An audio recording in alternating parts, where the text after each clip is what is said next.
Good evening and welcome. I'm your host, Shamika Rhymes, and this is Celebration. Let me know in the chat where you are watching from and how you're doing this evening. Remember, share this with your network because you never know who may need it. And if you have any questions at all tonight, please drop it in the chat because you guys know you're the co host. So tonight, I'm so excited. I've been trying to get this show together, right? Me and him been going back and forth trying to schedule it, and we finally did it. So tonight, I am so hype about it. Kier Jr. Spates is joining me for a personal and powerful conversation about living with sickle cell disease. He'll share some navigating, like how he navigates chronic illness and why he created his foundation. And we're also going to talk about resilience, purpose, and using laughter to heal. And for those unfamiliar, sickle cell disease is a serious inherited blood disorder. Red blood cells become stiff and sickle shaped, blocking blood flow, which can cause severe pain and organ damage. And this is especially a timely conversation because World Sickle Cell Day is next week on Thursday, June 19th. And that's a global awareness day for this condition. So make sure you guys come back for that. So again, like I just told you who the guest was, I kind of jumped ahead of myself, but let me give you the bio. Junior Spates. Y'all know him as Junior from the Steve Harvey Morning Show. Y'all know him. He's like our cousin, right, y'all? I see you, Charlotte, in the building. I see you, Asheville, Gastonia. I see y'all. He's an Emmy-nominated writer who's worked on Showtime at the Apollo, Little Big Shots, and more. And he shared the stage with legends like Aretha Franklin and Anthony Hamilton. But beyond the spotlight, he's a sickle cell warrior and the founder of Kier's Hope Foundation, which supports families affected by the disease. And he is living proof that laughter and purpose can walk hand in hand, even through the pain. But I love his motto because he firmly believes that laughter is the best medicine. And I think so too. He says, this just got serious. So this just got serious. Let's bring Junior on out here. Hello. Hi. Hey. Welcome, welcome. Thank you. What's going on, Shamika? I mean, it's like, I feel like we're cousins at this point. Like I told you, we met before in 2015. You did tell me. I just found out. I've been knowing you. See, I've been knowing. See, we've been cousins for 10 years. Yeah. No biggie. It's regular talk. That's right. So I'm going to jump right on in and ask you, when did you first find out you had sickle cell and how did that impact you? I first found out I had sickle cell at 7. How it impacted me, I went back to playing. But before you went back to play, okay, let's back it up. What were your symptoms, if you remember?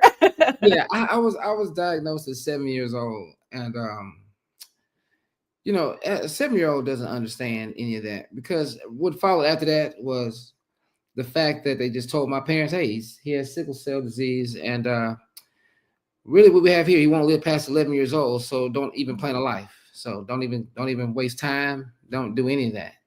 Wow. And that's not even uncommon. That is a common thing for all of us. Everybody in the sickle cell community has what we call expiration date. Like what date did they give you?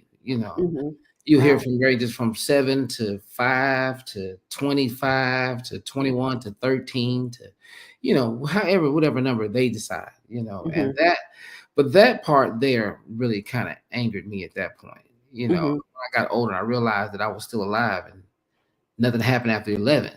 Yeah.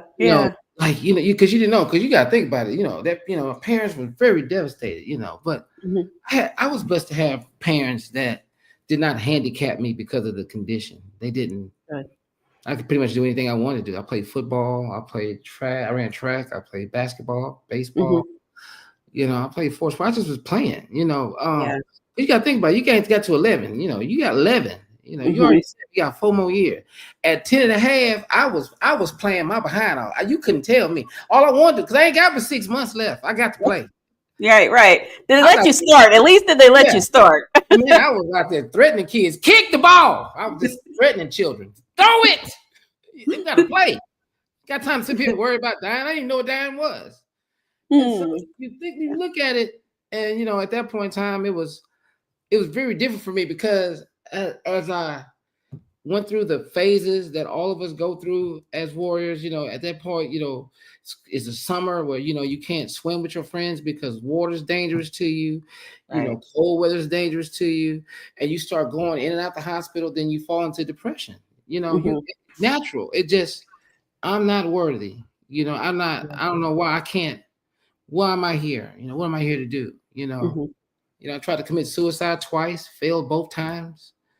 You know, Oh. these are real issues that a lot of Mhm. us have been through. You know, Yeah. I just learned how to laugh at them because what was I thinking? If I knew what God had in store for me, I wouldn't even Mhm. try none of it. Because it was like, Yeah. why was I trying to get up out of here and all this was waiting on me? Had no Mhm. idea. Yeah. You know, Yeah. I just did not know. I was so mad at myself, but I think God had a plan in place because He didn't let me. He let me fail both times. Mhm. You know, Yeah. especially that whole trying to hang yourself. That went so horribly wrong. You I know, don't. Wait, I have to ask. it was because I tied the knot on the other side.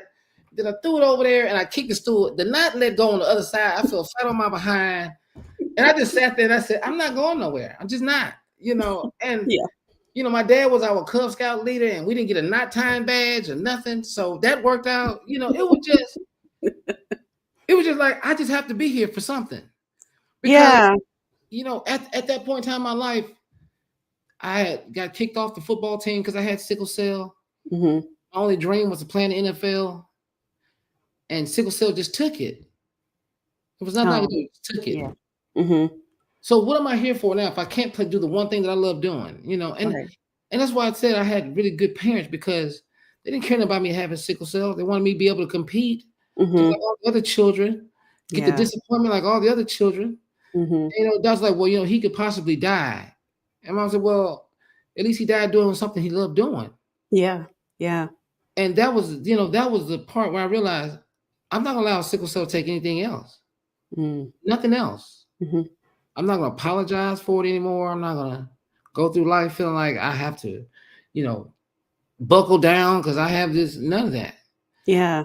And so that's how that's the impact is giving me because it's kind of like uh you taking not just taking the negative and making it a positive, but Mhm. actually putting the application in to do something about it for people with your same issue. Because it's a group of us who didn't have I run around people who didn't have the mentality that I had because I can understand why. Yeah. I totally understand why they don't have Mhm. that too because you're dogged. I mean, literally dogged out for having sickle cell disease. Mhm. The way emergency rooms had treated me Mhm. is the same way it treated them. There's no difference. It's the lack Wow. of empathy. Mhm. We don't believe you. You're the drug seeker. You Mhm. all of these things, and all you came here for because you had a sickle cell crisis. So, what happens when you do that to a person so many times? Well, Right. Yeah. I'm not going to the emergency room. Mhm. Yeah. I'll just stay home and suffer in silence. At least it's better here. Mhm. And that's the wrong thing for us to do. That's really is. Yeah. Yeah. I really something you said a minute ago about, you had to if you had known that how things would be now back then, you wouldn't have tried to commit Yeah. suicide. Yeah. I just went back to watch this, and Ananda Lewis passed away, and I was revisiting that interview, and there was just something that she said in that interview that, and this was, people can go back and watch that. It was from like 7 months ago, but she said sometimes you have to go through stuff, but you got to keep going through it to get to the other side because you never know what could be there. And so that just kind of made me think about that when you said that, like, yeah, you got to go through some stuff to get to some of the good stuff Well, sometimes. I could put it like this. If I'd known I was going to have it, I think I had to go through all these things. Hmm. I mean, everything Yeah. from the mistreatment at the emergency room to not being believed, to call the drug seeker, to be left in the emergency room for 7 hours Hmm. while other people go ahead of you, to almost died 8 times, to all of these things. So when I did start a foundation, there's nothing I'm not familiar with. There you go. Yeah. See, Hmm. now they can come and talk to me and I understand exactly where they're at whatever point. Yeah. But man, it just was a lot. And I hear these stories, and it's like listen to yourself talk because you said these same things to yourself. Hmm. But I had to go through all of those things, every last one of them, just to get to a point to where I say, okay, Now I'm equipped with everything I need to help everybody. Now I know exactly what the mission is. Now I know what's needed.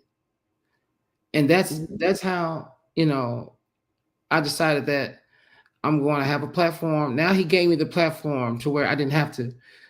It speeds it up 10 times. Mm-hmm. Now I can Yeah. go up here and be a part of these communities. Now I can go greet these people. Now I can go hug with feeling. Now I can high five with celebration. Now I can do all those things because I've been through all of them. Mm-hmm. I've been through it, and I get it. Now you can't fool me. Mm-hmm. Like you can't fool me. Because my one goal, and this is the goal that I've set for the foundation and myself, is to make sure everyone lives a full and prosperous life. And that means getting to 70. Mm-hmm. I want us all to live to be 70. I don't want to do any more early deaths. I don't. Mm-hmm. Yeah. And that's our goal. That's our mission. I mean, our motto is what the motto is. We're working to change the shape of sickle cell. Because if you change the shape, you can find a cure. Now, Yeah. we're not talking about the cell itself. Mm-hmm. She's talking about changing the shape of sickle cell, the state, the mind. Mm-hmm. That's part of it. You have to have a strong mind. I know some people that have sickle cell disease who, man, they cold with this thing. Man, the attitude, they mind. Mm-hmm. I've seen some people with sickle cell do some amazing things. Yeah. And that's the stories that we should be sharing. Mm-hmm. I don't do the woe is me, feel sorry for me, any of that. Yeah. I don't care if I have a crisis. Look, stay right there. I'll be right back. I promise you I'll be right back. Mm-hmm. I'll finish the Yeah. mission. That's the mentality is I'm gonna finish the mission. Don't worry about it. No. Yeah. I'll give you a head start. I'll catch you in just a second. But Mm-hmm. I've seen people with sickle cell do these incredible things. And so I want us to come out the shadows to show other people who say, well, I'm embarrassed, I'm ashamed, I never told anybody this. Hey, Yeah. man, I didn't know we wasn't supposed to talk about it. Nobody told me. Keep Well, it clean. that's a good thing nobody told you because we need Yeah. to hear about it. Yes. Yeah. Nobody said anything to me. Hey, Dad, hush that. Calm that down. Mm-hmm. Hey, you're talking too much. They didn't tell, and if they did, I still wouldn't listen. And nice of you to say something with your regular normal life. With your healthy behind, you good. Right. Right. Well, I was curious though because you mentioned crisis. So what for those of us that have never experienced this, or for those that maybe at home and maybe they are going through something similar and they don't know if they have sickle cell, what does a crisis actually feel like, and how does managing it, like, what does that involve? How do I explain a crisis? Okay, first of all, when we talk about a crisis, it's like when all the sickle cells, I call it, like we just call it like a block party. They'll get into a vein in an artery, they'll harden, they'll stick the ends of stick up, and it's millions of thousands. They'll get together Mm-hmm. and they'll block the blood flow in a vein on an artery, right? They'll in your veins, they'll block it, they'll stick in the walls, and most happen in your joints when they got to make turns and stuff, right? Mm-hmm. They'll stick in there and they'll block the blood flow, right? And that's what causes all the pain, right? Now, the one thing our organs need is oxygen, Right. And that's what blood cells are. So some of our blood cells are whole, some are shaped like sickles.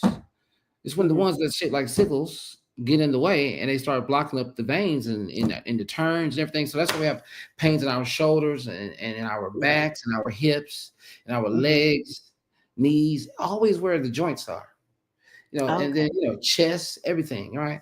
So to describe the pain, it's kind of like being tossed off the 5th floor of a building. Oh, free falling. Wow. Then you stand up and you get hit by a truck doing 30. Gosh. Okay.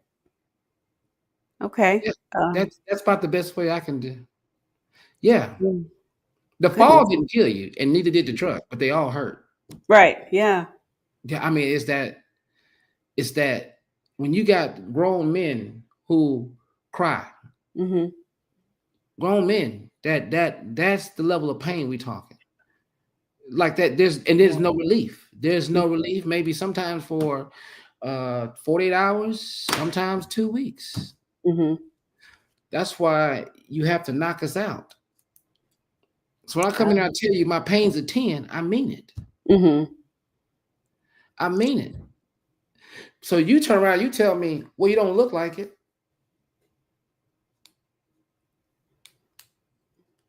Go have a seat. Next. Yeah. And then they'll sit there and somebody dies, Mm-hmm. which could have been totally prevented. Right. Correct. Yes. Negligence, Mm-hmm. lack of empathy, nothing. And they're holding on with everything. See, once you tell me, I tell you I'm a 10, and you tell me, Mm-hmm. you don't believe me. I don't sit back down.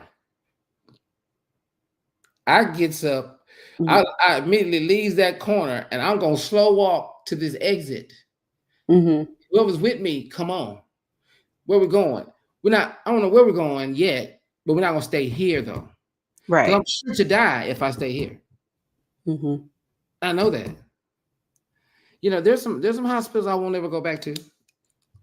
Never. Yeah. Never. Not on my life. Mm-hmm. No. Because they don't care. I've been in there in the emergency room for 7 hours before they see me. And then I get back there in the back, and it's another hour because they're at the nursing station laughing, talking. They act like we can't hear you. Making TikToks. Sorry, I had to throw that in there. Making TikToks, talking about trips this weekend, what happened at the club. And they come in and say, hey, so what's going on? What's going on? You know, you got my chart. I'm supposed to be dealing with highly educated people here. You know exactly what's going on. Mm-hmm. Yeah. There are those doctors, though. There are those doctors who understand exactly what it is and do a phenomenal job. Mm-hmm. Therefore, my crisis is shorter. We work together to get us out the crisis. Yeah. But we have those that we have experienced those with. We understand. Mm-hmm. And so that's the internal fight. Right. That we have to fix. We have to fix that. Mm-hmm. Because it would be a lot of unnecessary, unwanted deaths. Yeah. You just pay attention to what the patient is saying. Mm-hmm. You know, that's the most important thing is you have to trust the person that's in the pain, the patient who's been dealing with this all his life. Mm-hmm. You may be the doctor, but that patient is the expert. Bottom line. Yeah. You can't tell me more about this than anything you've ever seen under the microscope. I don't care what you're looking at. You're looking at it. Because what you're looking at is happening in here. Mm-hmm. It's working in here. It's I saw a bunch of cells and they're all sickled and they're dehydrated and all. Yeah, I know. Because that's what's happening here. Yeah. It's me. I'm looking. Mm-hmm. You got to tell me what we're going to do is what I need to know. Yeah. So what advice do you have for people? They don't know what to do when this happens. What is your advice? What do you tell them when they're like, I went to this hospital, this happened, or I don't want to go to like you said earlier, like sometimes they're mental. They're just like, you know what? I'm going to just go through this by myself at home. I'm not going back to the hospital. What is your advice for them? Well, one thing I would say is ask the questions, first of all. Ask the question. Are you familiar with sickle cell? Because you're going to need somebody to look after you. You're going to have a primary care physician or a hematologist. Mm-hmm. Ask those questions. Do you understand what sickle cell is? Because that's what I have. And I need a doctor who can oversee what it is that's going on with me. And then if you do get to an emergency room and you don't get the treatment, you're not getting the proper care. Mm-hmm. Yes, go ahead and leave and go somewhere else. Yes. And take somebody with you, a family member, a friend. Mm-hmm. I don't care if it's your child, if they can communicate, tell them what to say, and be loud about it. Mm-hmm. Be loud about it. Because you have to advocate for yourself. Yeah. You have to be able to advocate for you or have someone there to advocate on your behalf. There are rules in place. They cannot just treat you like this. People say, well, it's only a sickle cell crisis. Well, if it ain't so dangerous, if sickle cell is not there, why am I laying up here on an oncology floor? Mm-hmm. Yeah. Mm-hmm. I'm on an oncology. That means there's cancer patients everywhere in here. Yeah. See, You know why? Because the pharmacy is pretty much on that floor, so it doesn't take long for us to get our medication. That's needed for us. Right. Wow. I understand the pain's so great, you cannot stay awake for that long. Mm-hmm. That is, you have to knock me out. Yeah. Nobody can get to fighting. I Mm-hmm. can't fight struggling and straining. Mm-hmm. Ah, Yeah. Yeah. ah, no. Yeah. But you have to take somebody with you to advocate. Mm-hmm. I mean, that is the most important thing. Get if you're in a city right now, go find out what sickle cell organization is in your area and make sure they have your phone number. Make That's a sure you good have one. their phone number. Because that way, when they find out you going in, they know exactly where you at, who your doctors are. They'll find out. They'll call in. You call them and you tell them, hey, they won't give me my payment. They call them, hey, we know X, Y, Mm-hmm. and Z is in this hospital. We know they're a sickle cell patient. We know exactly what type of sickle cell patient. We know what they should be treated for, and we know what you're not doing. That's documentation. You know what? Yeah. Y'all writing this down in the chat. If y'all have questions, please drop it in the chat because this right here is valuable information because I wouldn't have even thought about that. Yeah. Well, you know what, Jamaica, because you have sickle cell? No. That's why you hadn't thought about it. But I am a journalist though, but I still that's fair. That's fair. Let you almost die. See how much stuff you're gonna think of.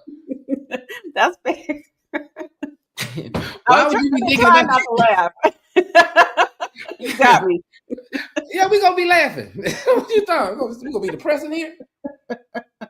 I've had enough rough days. Well, okay, let's talk about that. What helps you stay grounded and keep going, especially when that pain, besides being knocked out, but what else helps keep you grounded? Like, I gotta keep pushing. I gotta keep pushing. Is it your foundation, your family? What is it? No, it's really God. I cannot lie to you. Okay, yeah. It's my belief and my faith. It's it really is what when they say the embodiment of God will never put more on you than you can bear, and that includes sickle cell too. Yeah. I used to ask the question, why would you give me such a terrible disease, God? Why? And all I keep hearing God say, why not you? What better representation of how to go through something than you? I know what you're capable of doing. Little stuff doesn't bother me. Like I don't care nothing about them turning off my lights. I don't complain about bills. I don't complain about hardly nothing. Because the greatest gift, when they say, hey, he woke me up this morning, he really did. Yeah. He really did. Like those things that people take for granted, we don't have that option. Life is very precious. It is one of those things that I wake up and I say, wow, I got another shot to be great today. I got another shot at it. Man, thank God. Sickle cell and all. Yeah. Thank you. Thank you, man. I'm going to be a positive light today. Man, I'm going to bring somebody some joy. I'm going to make somebody laugh today. I'm going to use all the gifts and talents. It's pretty much, after you almost died so many times, there's pretty much not much that can really shake you. Yeah. There's not, I mean, you think about like when you've already been that close to death that many times and you keep coming back. I don't know what can shake you. Yeah. Well, I hope you know that every morning you are being a light on everybody's commute to work. If y'all, yeah, I hope you know that. You know that, right? I don't even think about sickle cell in the morning. I'm just being there, being who my personality is in my family, my whole life. That's what sickle cell has taught me to laugh at everything. Yeah, there's a comment. I want to read this one to you from Wendy Irvin. She says her husband has sickle cell and he won't even go to the ER. He'll wait until he's in a crisis until he can get to the day clinic because the ER is they're mean and dismissive. And that kind of explains exactly what you were just talking about. Yeah, told you that they out there. And thank you, Wendy. And I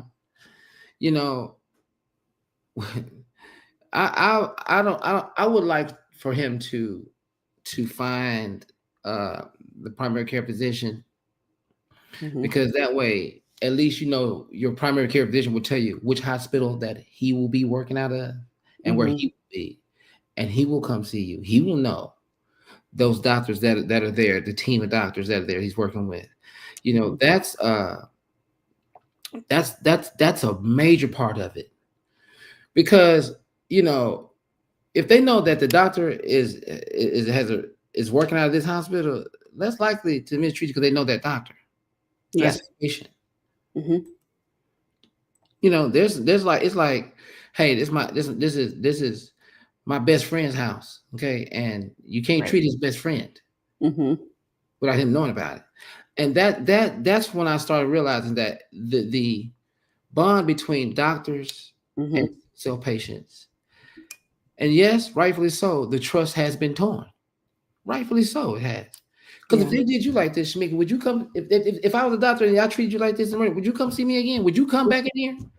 No, I mean, I've had doctors that have been all kinds of mean and dismissive, and I ain't been back to them Right. for other stuff. I mean, it could be a spot on my arm. I'm not coming back. Right. Because the trust that trust has been broken.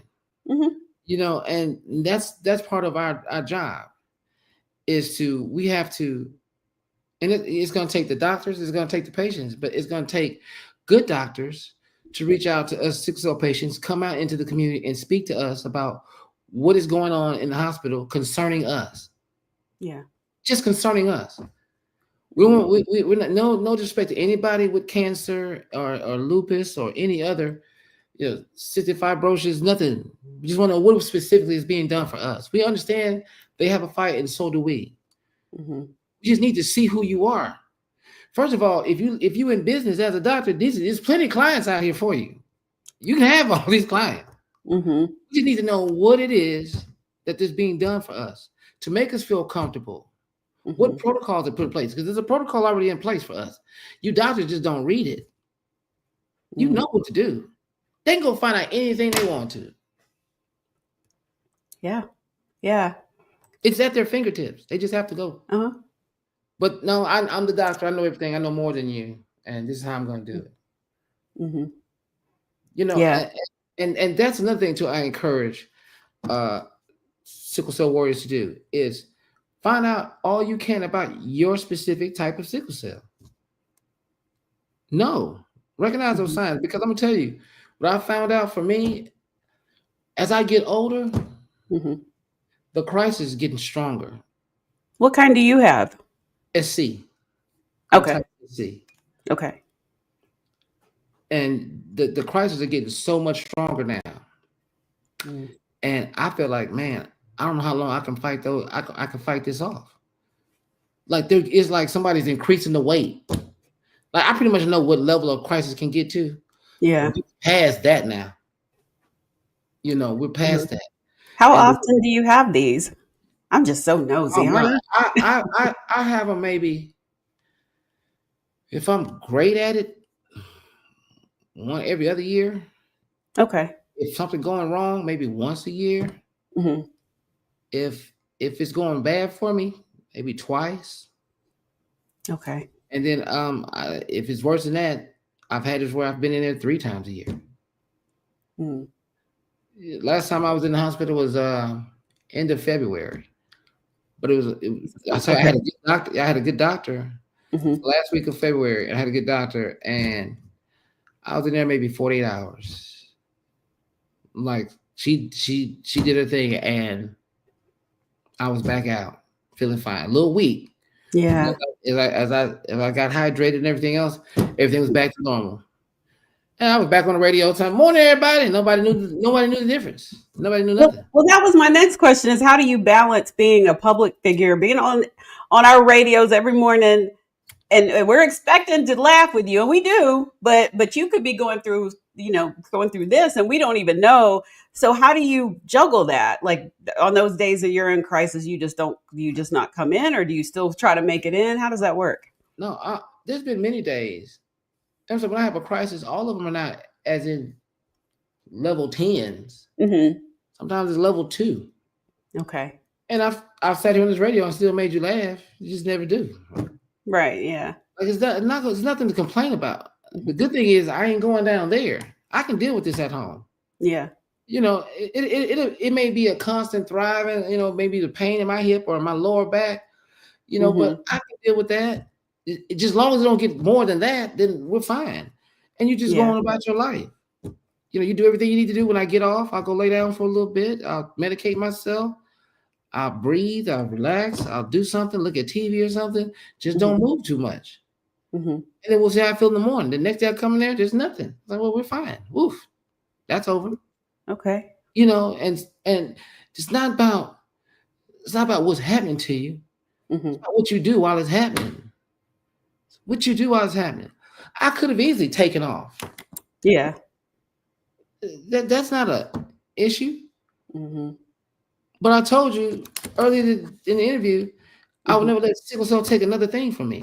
That's right. That. Not even a day of work. You don't get that. Good for you.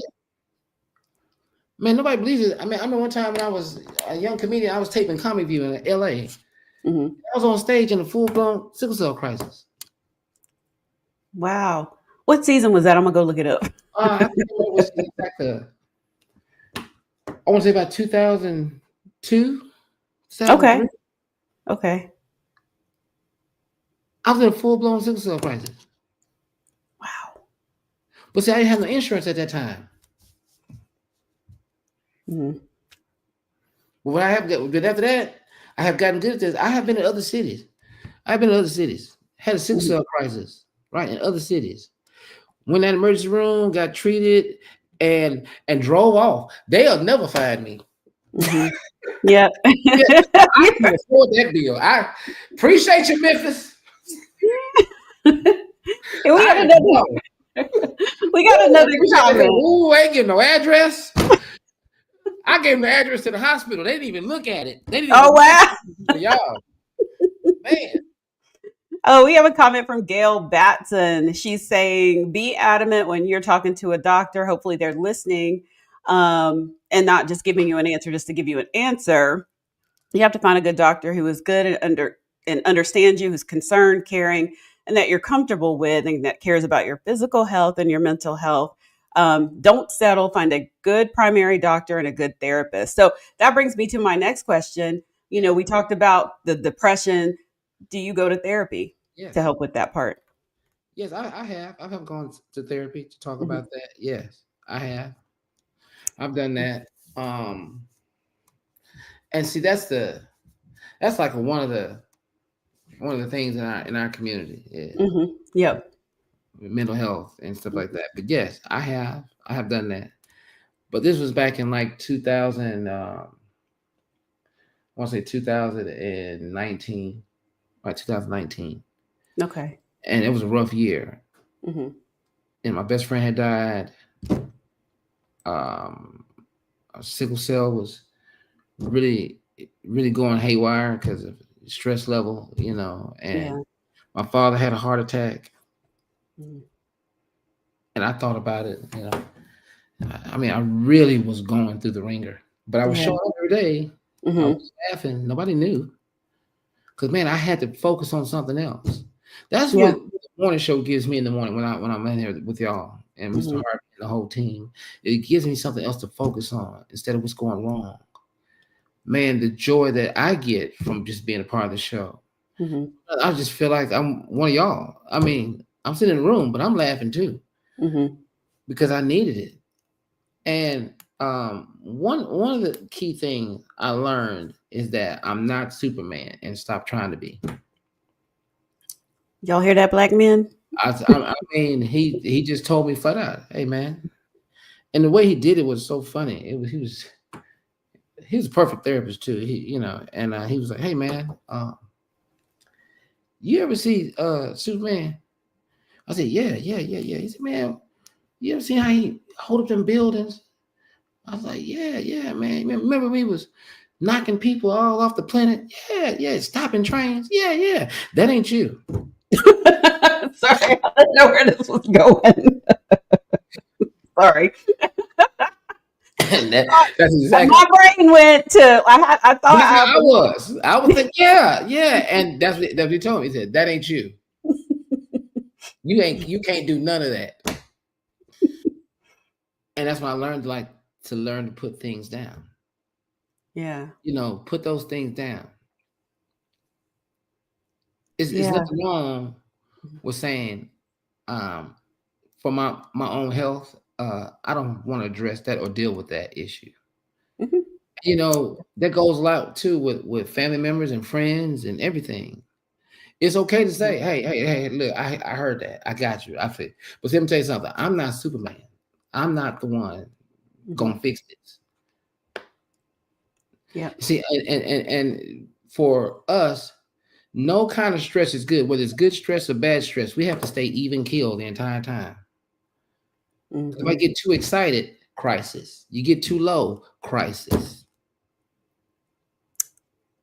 Wow. Yeah, it's a lot to it. It's a lot to it. I'm learning a lot tonight. Like I know we did the sickle cell panel back in it was a few months ago, but I'm learning because hearing from you who actually goes through this and is living with it every day, this is powerful and it's obviously resonating with the audience. Can you talk a little bit about what have you witnessed through your foundation and what kind of support does it provide? Because, somebody may want to reach out. I know you just did a race. Was it over this past weekend or the weekend before? Last weekend, last Saturday Yeah. in Dallas, and I started that race. It was our 7th year. Hmm. The foundation had started. I started the foundation in 2015, so it was our 10-year anniversary for the foundation. Hmm. And the race we've done. It was our 7th annual race that we've done in Dallas, because I used to live in Dallas. Hmm. I'm originally from Houston, but I used to live in Dallas, and we're on the radio in Dallas, and so it was just it's been comfortable. It's been home, it's like another home. And what the race does is the funds that we raise from the race that we do uh, every Christmas, we take 10 families in a city and we pay for their entire Christmas. Oh, wow. That's amazing. I mean, if you have an adult that has sickle cell in the family, or your child has sickle cell in the family, doesn't matter. We'll review all of them, all of the entries that we get, and Hmm. we take the worst 10 ones that we can help with, and Hmm. we buy all the gifts, toys, everything for all 10 of the families, whatever's on their wish list. We Yeah. don't care. We don't just buy it for the kid with the sickle cell or the adult. No, the entire family, the brothers, the sisters, the father, the mother, the Hmm. entire family. Because I've waken up in the hospital on Christmas, Yeah. because it's a very hard time for us. Hmm. And so we've been doing that. I've been doing that for 10 years, and I mean, the foundation has, because of what everybody does for the foundation, the community does for that. We've helped people in Jacksonville, in Hmm. DC, in Memphis, in Chicago, in New York, in Dallas, Charlotte. I Yeah. mean, we've done it just about everywhere, Hmm. you know, and so, Austin, it just goes on and on. Hmm. And so that's where I don't take a dime, nothing. I'm telling you, I don't take a dime at all, none of it. And all the money does that. We zero out at the end of every year, Hmm. and it's good to see, them have the joy of not being in the hospital that day, to Yeah. actually sit down and be a family. If you go look Hmm. on my Facebook page or on my Instagram account for Kier's Hope, Hmm. you look at the family, see this. I mean, we have everything. Like Santa Claus is there; he comes down. Hmm. People don't know Santa's black. They got black Santa. He comes down. He gives out the toys. The kids are excited, and we have a really good Christmas party.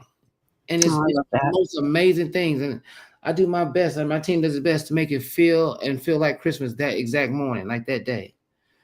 The food Oh. is amazing. The people, the sickle cell communities that come out, Hmm. we laugh. We have a great day, and it's like the best thing in the world. And I said, man, I just want to keep doing more of that. Hmm. And then, no, now it's just, we just expand the vision now, at Kier's Hope. But that's where we do. That's the work that we put in all Hmm. year long. We show up at events for educational purposes. Hmm. We talk. I go do public speaking about sickle cell. I'm motivational speaking about sickle cell. Mhm. And, they don't pay me. They'll pay honorarium to my foundation. Everything, because this is a philanthropic effort. This is not for monetary gain. Mhm. God has blessed me already. It's not even a question. Because I Mhm. told you, I didn't know none of this was going to be here. Nothing. Right. Yeah. But Yeah. that does not free you from the obligation of Mhm. helping those and giving people an example of what it looks like to live with this disease and thrive and be successful. Because when I first got to the morning show, I didn't have the foundation. That was in 2011. Mhm. Harvey looked at me and said, "Hey, man, let me tell you something. You can't sit on my show and not have a cause." I was like, "Okay." He said, "So what's your cause?" And I said, I don't really. He said, "Sickle cell, fool. God, help this behind.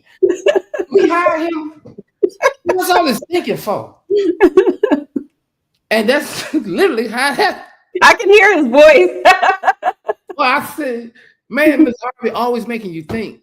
Yeah. And Mr. Harvey is such a great inspiration because he understood what the power of being in the community would mean.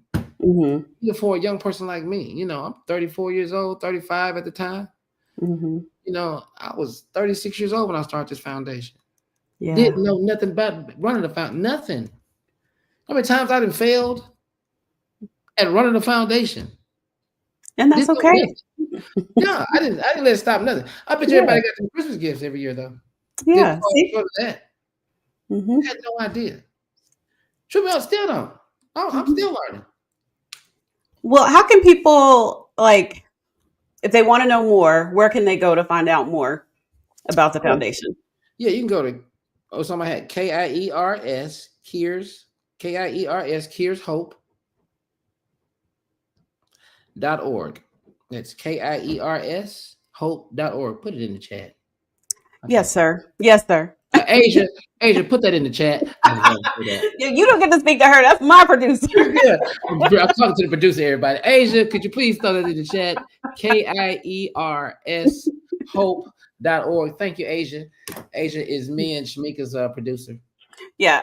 Yes. Thank you since you're now part of the of the team. It Yeah. feels like it as much as we have messaged. Oh my gosh. It's absolutely wonderful. So I mean, you're gonna have to come back because we didn't even get to all my questions. But for my last question, Mm-hmm. well, actually, you are gonna come back next week. But for my last question, what feeds your soul? I think I know the answer just from this conversation. But what feeds your soul? Oh my gosh. Um, well, a couple things feed my soul. Laughter for one. That really feeds my soul. But two, Yeah. seeing people with sickle cell win, Hmm. seeing the joy, seeing them understand that I've got it, seeing them understand that it's not the end of the world, Hmm. seeing them understand that I can have a full life, and seeing them say, I'm pretty awesome. I'm pretty damn awesome. Man, I'm special. I'm different. Yeah. Yeah, those are things that feed my soul. And then the other thing is, is my father pleased? Did I do a great job? Did I leave one stone unturned? Did I do everything that I could in my power? Then I'm satisfied. That's what feeds my soul. Yeah. Ooh, I love that. It's been awesome. Yeah, yeah. So I tried to put in the chat, but I don't know if it just showed up on my own streaming. But I will come back and put it in the chat again for everybody if you don't see it, um, the website. So thank you so much Oh, you're for so coming on and sharing your story and being so open and transparent and really because those of us that don't have sickle cell or don't have anybody like that's close in the family or anything like that, we don't know what you're going through. And this conversation just gave me a whole different perspective. I mean, all I knew was what I saw in Grey's Anatomy. You know that one episode? that's that one episode everybody talks about in Grey's Anatomy. Yes. That one episode. That's all I knew. But And but it was so true. yeah, yeah, it was very powerful. So, Oh man, he brought that home. Yes, mhm, he did. Yeah. yeah. So thank you for coming on and just sharing with us. And like I said, I want you to come back. You know, you're welcome to come back. I'm begging you to come back. You don't have to We beg can me. finish the conversation because No, I you don't have didn't to beg me. get No, to the other continue 20 begging. questions. Continue begging, please. You don't have to beg me. Continue. Continue. Please. No, you don't have to. Yeah, I would love I'll just to. be in your DMs in all caps. Yeah, Please. I mean, listen, man, listen. I just want y'all to know I'm not hard to find. If you're looking for me, if you find me, my team, they know exactly where I'm at. If you need me for anything, to come speak to whatever, Yeah. I'm willing to work with y'all to come out there and get this message out there because I think it's more than me out here that's doing this. There are hundreds of us that just want to make the difference. That just want to be seen. That's all. That's Yeah. it. Yes. Thank you so much for coming on Celebration and giving us some pockets of joy because I definitely needed it tonight. I was like, I don't know, but I needed the laughter too. I need, Yeah, like you said, laughter is medicine, and thank you for it that too. Thank you is. for that because you got me on a couple more. Hey, and let me tell you something right now. We're gonna be doing it again in the morning. So please don't forget everybody. It's like they say at church. Please don't forget your appointment with Mr. Harvey in the morning on the Steve Harvey Morning Show. Thank you. And God bless. Yes, yes. For more information, y'all, on sickle cell, you can also head over to blackdoctor.org for more articles and resources there. And I gotta tell you who's coming back next week. Y'all remember y'all know our favorite. I call her our internet aunt, and uncle. Yeah, y'all remember Rita and Theo? They were on our relationship healthy aging panel a couple months ago, talking about how to keep things spicy in the bedroom. Well, they're coming back. They're coming to Celebration, and Baby, we're gonna have to be on that one next week. Get my wife for this. so Have you need to hear this speech next week. they're gonna have some more secrets on how to keep it spicy. So you come back. We're gonna talk about keeping it spicy. It's not seasoning.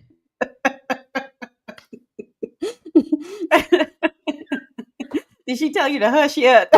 Yeah, I turn back around. So yeah, you guys don't want to miss that conversation. Next Wednesday is 7:00.